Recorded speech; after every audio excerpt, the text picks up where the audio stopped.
दोनों जिम्मेवार हैं, सरकार भी जितनी जिम्मेदार है जितनी किसान जिम्मेवार है। दोनों पक्ष जिम्मेवार है। सरकार कहाँ जिम्मेवार है उसका मैं आपको बताता हूँ। जब 3 कृषि कानून आए उसमें पहला जो कानून था वो था संरक्षण कानून। संरक्षण मतलब आप अपनी फसलों को मूल्य संरक्षण आपका एक सरकार क्या करेगी, कॉन्ट्रैक्ट खेती करेगी। कॉन्ट्रैक्ट खेती का मतलब कंपनियां आएंगी, जैसे लेज बनाती हैं, कोई नमकीन बनाती हो, कि एक ग्राम पंचायत में जाएंगी। ग्राम पंचायत में वो कॉन्ट्रैक्ट करेंगी कि भाई हम 25 रुपये आलू का रेट निर्धारित करते हैं। अब आगे आने जब आपका आलू निकलेगा तो वो चीज़ 10 रुपये हो, चीज़ 12 रुपये, हम 25 रुपये खरीदेंगे। उस चीज़ में कमी कहाँ आ गई कि सरकार ने उस कानून में ये चीज़ नहीं जोड़ी कि अगर भविष्य में कंपनी मना कर दे, किसान लेके जाए, बोला हम तो नहीं लेंगे, तो किसान कहाँ जाएगा, वो कानून नहीं बनाया। दूसरा कानून था मुक्त व्यापार। मुक्त आप एक हरियाणा का किसान पंजाब में भी जाके अपनी खेती बेच सकता है, जो भी उपज है, और वो एमपी में भी जाके बेच सकता है। उसको लिए कोई टैक्स नहीं देना पड़ेगा, कोई आईडी नहीं देनी पड़ेगी। आप अपनी जमीन के कागज दिखाओ, आप कृषि बेचो। तीसरा जो कानून था वो खराब था।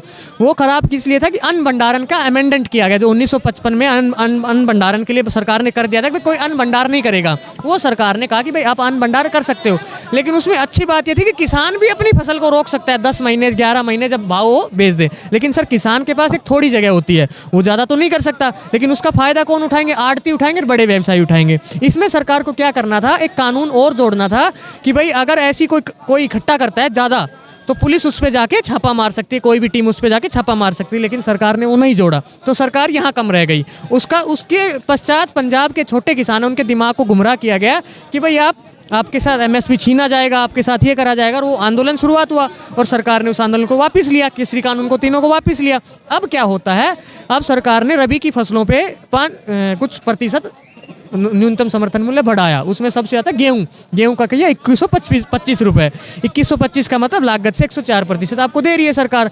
कानून नहीं बना सकते। कानून बनाने के बाद आप उन्हीं फसलों का उत्पादन करोगे जिसमें कानून बनेगा। जो दाल बो रहा है वो भी गेहूं बोएगा, जो सरसों बो रहा है वो भी ये करेगा। लेकिन हमें एक्सपोर्ट तो हर चीज़ करनी पड़ती है ना सर।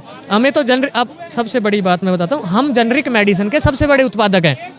जेनरिक मेडिसिन के लिए हमें मटेरियल चाहिए होता है। वो कहाँ से चाहिए होता है, हमें चाइना से, क्योंकि दूसरे देश के पास है नहीं वो। अगर हम WTO से हट जाएंगे, MSP देते हट जाएंगे, WTO की तो शर्त है MSP दी और हम हट जाएंगे तो चाइना से हमारा व्यापार बंद हो जाए, हर देश से हो जाएगा। हम व्यापार बंद हो जाएगा तो हम वो जेनरिक मेडिसिन बनाएंगे कहाँ से, तो हमारी आर्थिक स्थिति फिर कमजोर पड़ेगी। हम हर चीज़ को इम्पोर्ट करे जाएंगे तो हमारी विदेशी मुद्रा है वो खत्म हो जाएगी। तो हर तरीके से MSP देने से आर्थिक मंदी तो आएगी। किसानों पर भी उसका असर पड़ेगा। किसान 2 दिन का भला देख रहा है, लेकिन सरकार भविष्य का भला देख रही है।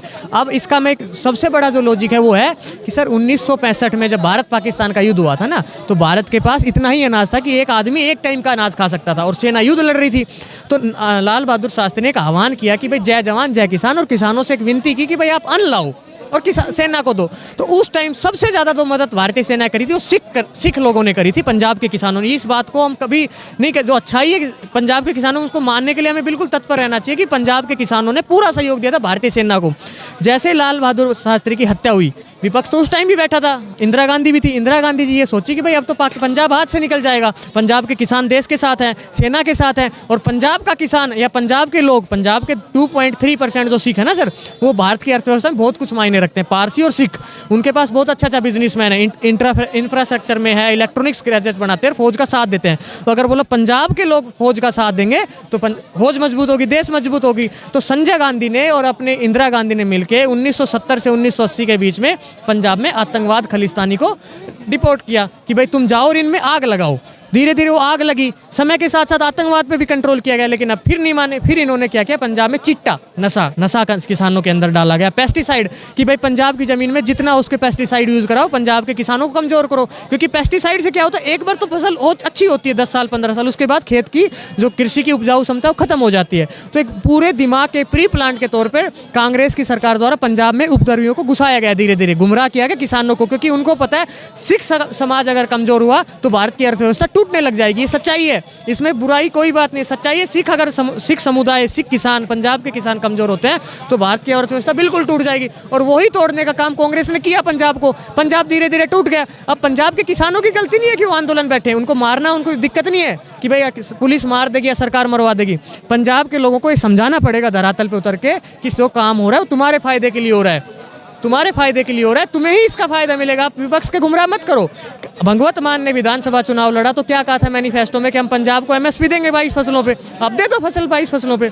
तो सर पंजाब समृद्ध हुआ तो भारत समृद्ध होगा, ये आप तथ्य मान लो। पंजाब, हरियाणा और पश्चिमी यूपी के किसान समृद्ध हुए तो भारत समृद्ध होगा, क्योंकि इन्हीं 3 जगह के पास सबसे ज़्यादा कृषि भूमि है, सबसे सिंचाई सी कृषि भूमि तो एमपी के पास भी है, राजस्थान के पास भी, लेकिन सिंचाई युक्त 55% यहाँ सिंचाई है, वो भी पेयजल, भूमि जल की। तो कांग्रेस ने कांग्रेस किसका साथ लेती? लेफ्ट पार्टियों का। लेफ्ट पार्टी क्या करती है? किसानों को हटाओ। लेफ्ट पार्टियों का तो शुरू से किसानों को कमजोर करो, क्योंकि केरल में एक भी मंडी नहीं है। तो सर वो साथ लेके इन्होंने एक माइंड गेम खेला, जो आज पंजाब के किसान भुगत रहे हैं।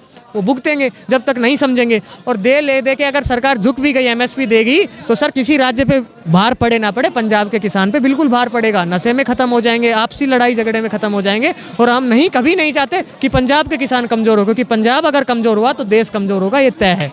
तो इसलिए जो केंद्र सरकार है, वो जो किसान है वो दिल्ली आना चाहते हैं। दिल्ली क्यों नहीं आने देना चाहते हैं? उनका देखिए साफ साफ कहना है कि हमें सब एक जगह दे दीजिए, हम वहां पर बैठेंगे और बैठकर अपना जो प्रदर्शन है वो करते रहेंगे। देखो सर, दिल्ली देश की राजधानी है, हर तरीके के कॉर्पोरेट ऑफिस हैं, सारी संस्थाएं हैं, सब दिल्ली में 70% लोग हैं दिल्ली इधर से उधर नौकरी कर रहे हैं।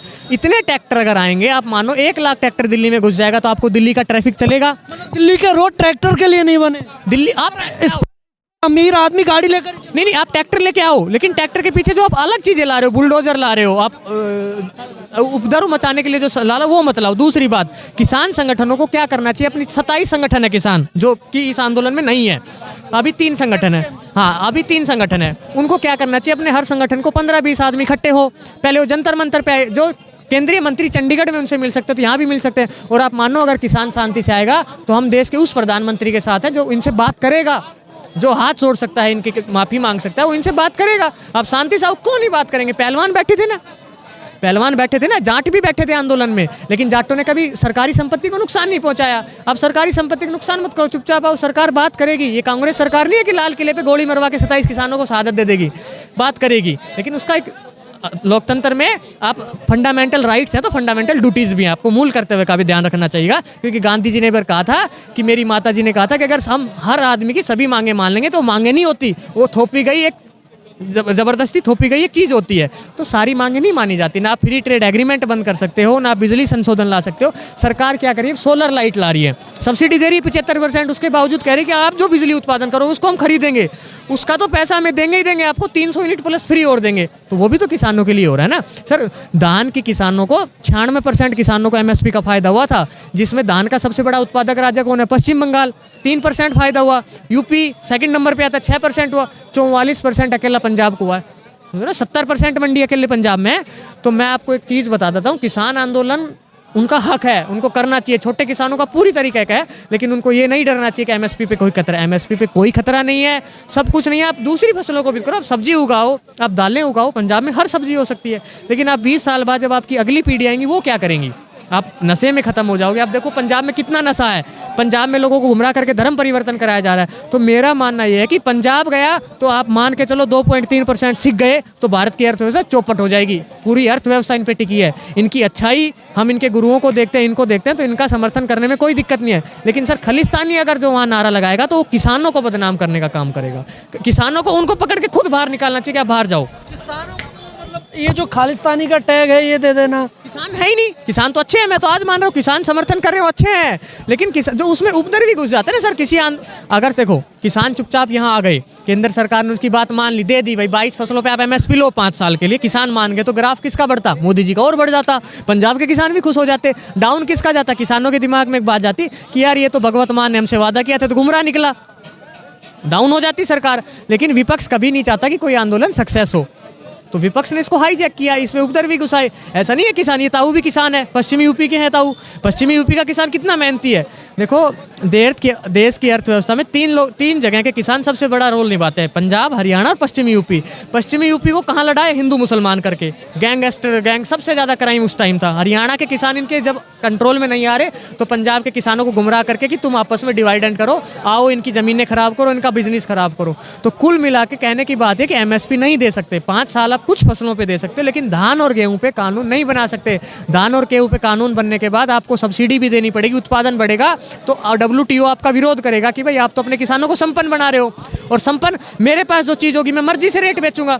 अगर फ्री ट्रेड एग्रीमेंट से हम बाहर निकल गए तो उसका मतलब है हमारे पास गेहूं है, तो भाई अगर अफ्रीकन जो देश हैं वो बहुत कमज़ोर है, भाई अफ्रीकन देशों को गेहूँ चाहिएगा तो मैं अपनी मर्जी से बेचूंगा, तो हमारी विदेश नीति भी खराब होगी। हमारी विदेश नीति क्या है? विश्व का कल्याण हो।